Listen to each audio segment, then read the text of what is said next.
उन्हाळा वाळवण रेसिपीमध्ये आज आपण बटाट्याचा किस कसा बनवायचा ते पाहतोय। तर इथे मी 1 किलो बटाटे घेतलेत। याला भिजत न घालता याचे साल काढून घ्यायचे आहे आणि व्यवस्थित साल काढून घ्यायचं, खूप सुद्धा वेस्ट होणार नाही याची काळजी घ्यायची। तर अशा प्रकारे छान असं हे कटरनी छान साल काढून घ्यायचे। तुम्ही बत्याने सुद्धा काढून घेऊ शकता। पूर्ण बटाट्याची साली काढल्यानंतर याला थोडं बऱ्यापैकी याचा किस करता येईल अशी किसणी आपल्याला घ्यायची, खूप बारीक होणार नाही। म्हणजे खूप जर बारीक किस झाला तर सुकल्यानंतर खूपच असा बारीक होतो।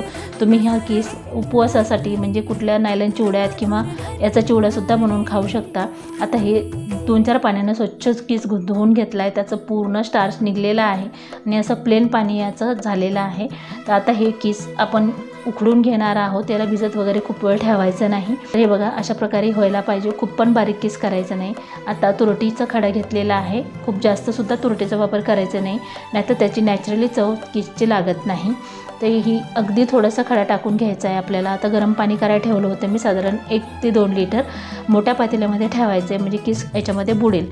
आता याच्यामध्ये तुरटीचा खडा टाकून घेतलेला आहे, पाणी छान उकळलेलं आहे। थंड पाण्यामध्ये हा किस टाकायचा नाही। इथं 1 ते 2 चमचे आवडीनुसार मीठ टाकून घ्यायचं आहे किंवा चवीनुसार। तर इथं जास्त पाणी असल्यामुळे मी इथं 3 चमचे मिठाचा वापर केलेला आहे।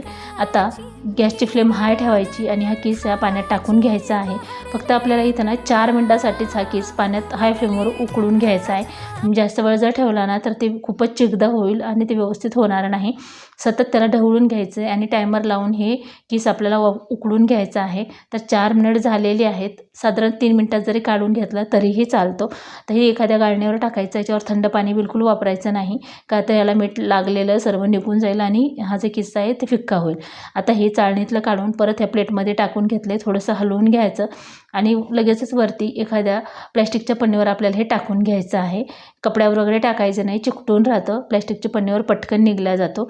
आता याचं थोडीशी वाफ गेली किंवा थंड झालं की आपण टाकणार आहोत, हे पाणी निघलेलं असंच फेकून टाकायचे।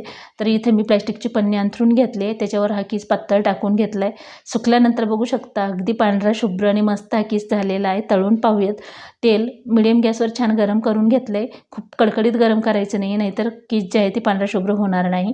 तर थोडंसं टाकून घेतलं होतं अगोदर। आता हा किस बघा पांढरा शुभ्र झालेला आहे, मिडियम गॅसवरच हा छान तळून घ्यायचा आहे। तर हा किस तुम्ही वर्षभर साठवून ठेवू शकता। तेलाचा वापर किंवा कशाचाही वापर नाही केल्यामुळे छान स्टोअर करून ठेवला तर 2 वर्षापर्यंत हा किस छान असा व्यवस्थित असा राहतो। तर अगदी साधी सोपी रेसिपी आहे। तर किस तळल्यानंतर बघा किती सुरेख आणि मस्त दिसतो, याचा तुम्ही चिवडासुद्धा बनवून खाऊ शकता। तर अशा प्रकारे नक्की ट्राय करा आणि ही रेसिपी तुम्हाला कशी वाटली ती कमेंट करून सांगायला बिलकुल विसरू नका। चला तर भेटूया अशाच एका छानशा रेसिपीमध्ये।